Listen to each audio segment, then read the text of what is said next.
ഇവിടെ ഒരു കോച്ച് അവരുടെ കുട്ടികളെ എല്ലാവരെയും വിളിച്ചു കൂട്ടുന്നു. എന്നിട്ട് അവരോട് അവരുടെ സൂപ്പർ പവർ കാണിക്കാൻ പറയുന്നു. അവരതിന് സമ്മതിക്കുന്നു. പെട്ടെന്ന് ആദ്യമായി കോച്ച് ലാരി എന്ന് പറയുന്ന ഒരു കുട്ടിയെ വിളിക്കുന്നു. അവൻ ആദ്യം ഒന്ന് പേടിച്ചെങ്കിലും അവൻ സ്റ്റേജിലേക്ക് കയറി ചെല്ലുന്നു.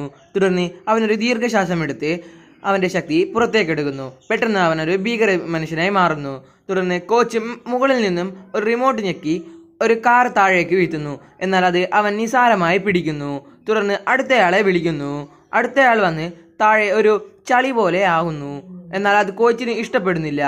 തുടർന്ന് അടുത്തയാളെ വിളിക്കുന്നു. അടുത്തയാൾ ബോൾ മാതിരി ആവുന്നു. ഇഷ്ടപ്പെടാതെ കോച്ച് അയാളെ തട്ടിത്തെറിപ്പിക്കുന്നു. അടുത്തയാൾ വന്ന് ഒന്ന് തുപ്പുന്നു. അത് കോച്ചിന് ഇഷ്ടപ്പെട്ടില്ല. എന്നാൽ പെട്ടെന്ന് നോക്കുമ്പോഴാണ് ചുമരലിഞ്ഞത് കണ്ടത്.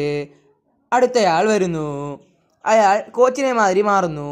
എന്നാൽ കോച്ചിന് അത് ഒട്ടും ഇഷ്ടപ്പെട്ടില്ല. അയാളെ പറഞ്ഞു വിടുന്നു. അടുത്തത് ഒരു പെൺകുട്ടിയെ വിളിക്കുന്നു. അവൾ സ്റ്റേജിലേക്ക് കയറി ചെല്ലുകയും പെട്ടെന്ന് തന്നെ അവൾ ചെറിയൊരു എലിയെ മാതിരി ആവുന്നു. എന്നാൽ കോച്ചിന് അതും ഇഷ്ടപ്പെട്ടില്ല. അതിനാൽ തന്നെ അവളെ പുറത്താക്കുന്നു.